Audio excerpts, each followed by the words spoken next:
Happy Friday, everyone. Thanks for joining us on this edition of Business Daily. I'm Lee Ji-yoon. We have plenty of stories lined up for you today, so let's get started with a glimpse of the day's highlights. Korea's overall output from all sectors falls in August on the back of a sharp drop in automobile production. U.S. presidential candidates Donald Trump and Hillary Clinton went head-to-head in an epic debate this week. We take a look at what topics were discussed and who came out the winner. Korea's overall production from all areas went down in August, but last month would have looked a lot more positive if it hadn't been for a sharp drop in auto production. Our Shin Se-min has the details. Korea's overall output from all sectors, including the service industry, dropped last month, falling 0.1% on month in August. Statistics Korea says that industrial output in the mining, manufacturing, gas, and electricity sectors slid 2.4% on month, largely due to a sharp decline in automobile production. Partial strikes at the country's largest automaker Hyundai Motor and Renault Samsung drove down output by over 17%. But factory output of semiconductors jumped 27.5% amid rising demand for mobile chips for the latest smartphone lineups from Samsung and Apple. The Business Sentiment Index stayed relatively low at 71 for August and September. Slight improvements were seen in retail sales, with figures climbing 2% on month as the record heat wave boosted sales of pricey electronic goods like air conditioners.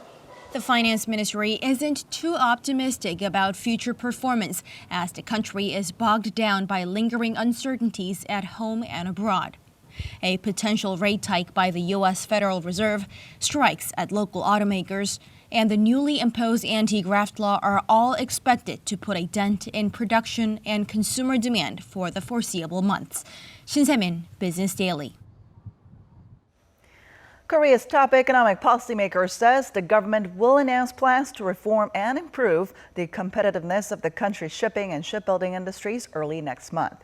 Speaking at a ministerial meeting on the country's industrial competitiveness on Friday, Finance Minister Yoo Il-ho said the government is making all-out efforts to minimize the impact stemming from the Hanjin shipping crisis.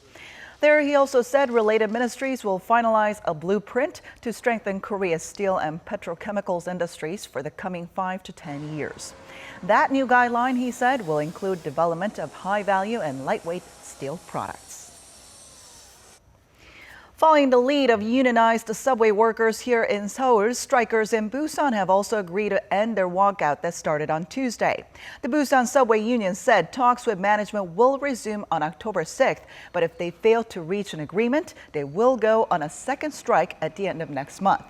Meanwhile, a nationwide railway strike is still in place, suggesting it will last for longer than expected. The operator of the country's railway network, Korail, said it will start open recruitment of 1,000 short-term contract workers from Friday and hire an additional 2,000 if necessary.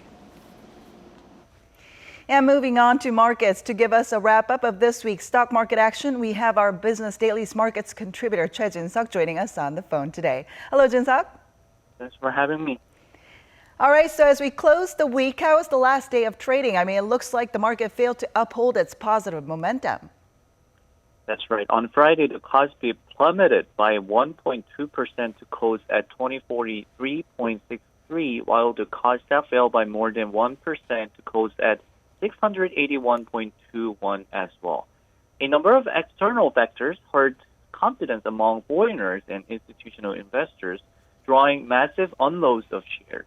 Investors were spooked largely by the global banking sector. Concerns were triggered by Commerzbank, which unveiled a plan to cut 1 in 5 of its employees, and news that some hedge funds were moving to reduce their financial exposure to Deutsche Bank also drove down confidence. By individual stocks, Hanmi Pharmaceuticals experienced a sharp drop in its share prices after German firm Boehringer Ingelheim decided to pull the plug on its exclusive license to develop and commercialize Hanmi's drug for lung cancer treatment. The Kospi-listed stock negatively affected the entire biotechnology sector as well. Now, due to today's plummet, expectations that the Korean equity market can break beyond the 2,100 mark seem to be dimming. How is the overall market performance this week? Yeah, the Kospi market turned out to be almost flat this week due to today's correction. Until Thursday, the Kospi had enjoyed a 0.7% rally, adding to last week's 2.7% surge. The decision by major oil producers to cut production boosted investor sentiment as well. But unexpected headwinds prevented the index from breaking out the 2,100 level once again. And what upcoming market events should investors be looking forward to? I mean, is there any momentum to lift the equity market going forward? Besides today's performance, overall market conditions are still favorable to most investors. Political uncertainty has faded after the first U.S. presidential debate ended without any unexpected outcome. Oil prices, which have been the most significant headwind in global financial markets, are now forecast to rebound. Given all these factors, investors now want to see how Korean companies performed in the third quarter. Samsung Electronics will officially kick off the Q3 earnings season with its earnings guidance announced next Thursday. Although expectations of the company have been lowered due to the Galaxy Note 7 recall, the overall picture doesn't look bad at all. There have been upper revisions of Kospi-listed companies over the past few months, so experts predict the earnings season would be a positive catalyst in the market. This has been Choi Jin-seok for Business Daily. With China's National Day holiday just set to kick off on Saturday, as many as 240,000 Chinese tourists are projected to visit Korea during the 7-day holiday. According to Korea Tourism Organization, that's about 40,000 more than last year. And Korea's airlines are looking to benefit big time. Flight reservations neared 90% for Korean Air through October 10th, up 2.7 percentage points from last year's holiday. For Asiana Airlines, flights departing from Beijing and Shanghai to Korea are fully booked. Department stores are also expecting to see hefty profits from Chinese tourists, arriving just in time for the country's biggest fall sales event, as they are projected to spend over $545 million. A massive recall for a popular toothpaste brand was issued earlier this week after chemicals used in toxic humidifier disinfectants were also found in those products. But some experts say the levels of the chemical CMIT identified as problematic in the products pose no threat to human health. According to the Ministry of Food and Drug Safety, the recalled toothpaste contained a minuscule amounts 3,000 times lower than the maximum level allowed in Europe. U.S.-based Dow Chemical Company says the chemicals are found in tiny concentrations in personal care products and are not usually considered dangerous. Some consumers, though, have blamed the government for failing to regulate the banned chemicals and clarify whether they pose actual health threats in daily use. Meanwhile, the Drug Safety Ministry announced on Thursday that it will investigate all products on the market and remove brands that fall short of safety standards.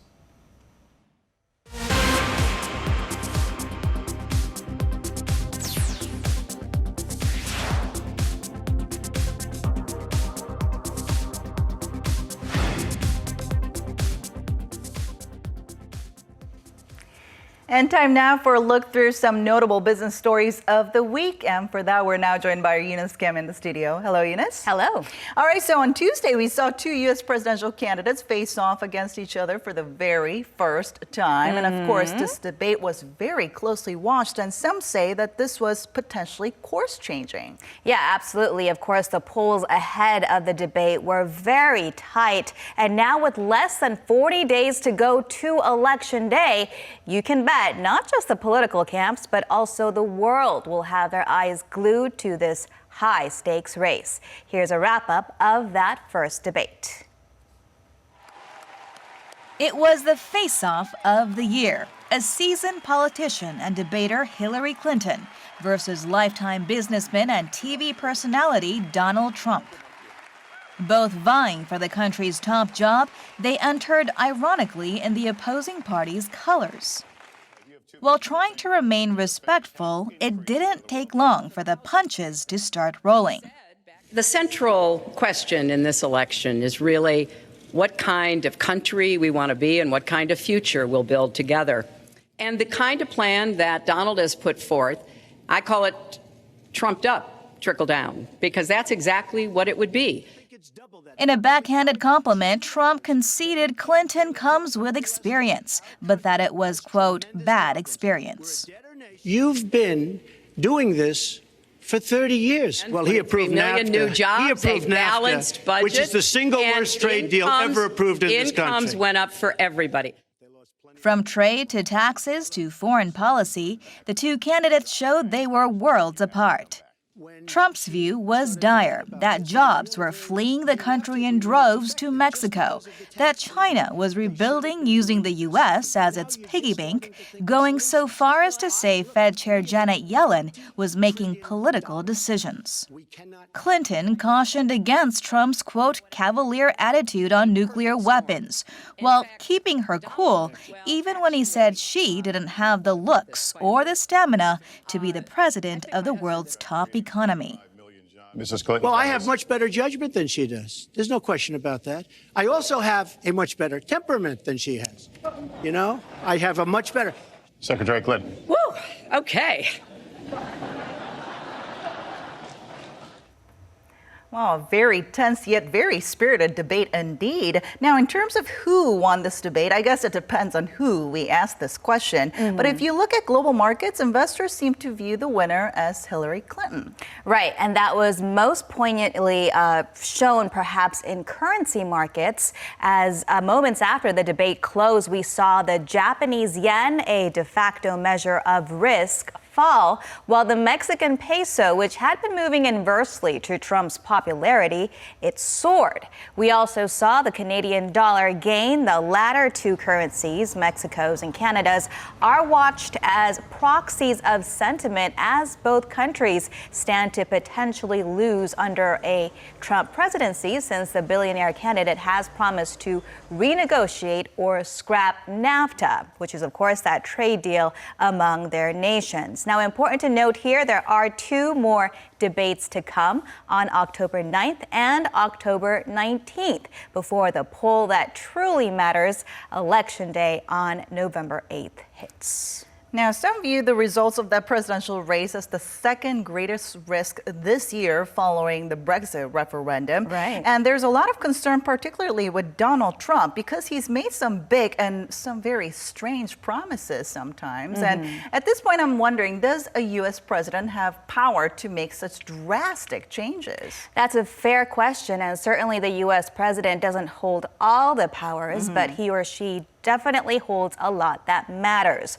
Both Hillary Clinton and Donald Trump have promised to pull out of the Trans-Pacific Partnership Agreement, which in and of itself has created some pretty intense backlash within the Asian region should it come to fruition after the voting is done. Now, Trump has said he would unilaterally impose high tariffs on products imported from China and Mexico.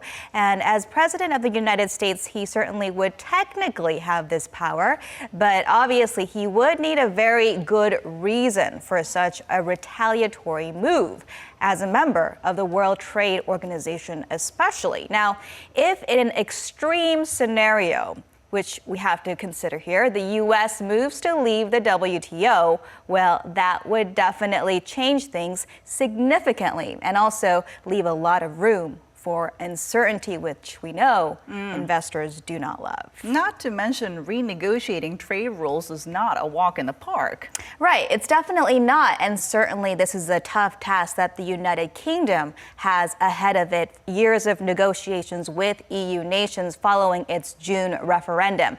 Now, what could be different is that Trump speaks in generalities, and he's said back in February that everything is negotiable. So it is unclear how much of what is being promised by either candidate at this stage will actually come to fruition come 2017. Well, one international agreement that looks to be coming together is the Paris Climate Agreement, right? I mean, despite political tensions between them, both the U.S. and China have signed onto the binding document, which looks to take effect by the end of this year. Right, and the number 3 emitter, India, has also come out to say that it's ready to ratify the COP21 resolutions, and that is a significant significant U-turn from earlier comments at the G20 summit in China when it said it would not be ready by this year. Here's India's Prime Minister Narendra Modi.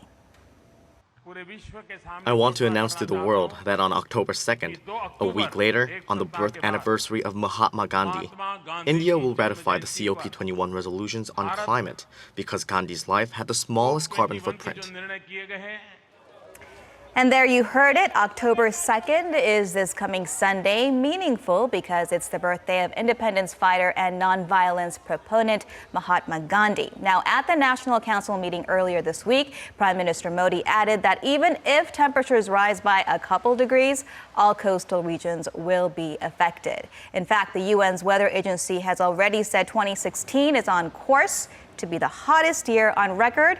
Earlier, UN Secretary General Ban Ki-moon had called the global momentum toward ratification, quote, remarkable. The Paris Agreement on climate change takes effect once 55 countries producing at least 55% of global emissions have joined. And while the threshold for the number of countries has been exceeded, as you see there, the second threshold has not.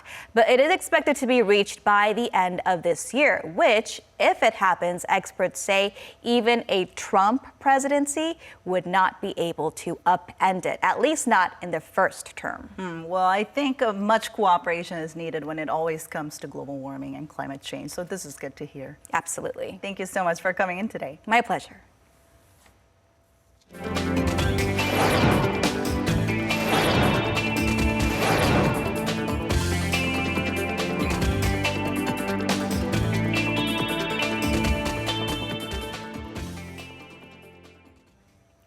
And that wraps it up for today and this week. Thanks so much for watching, and we'll be back next week with more business news that matters to you. So don't forget to tune in then. Have a great weekend.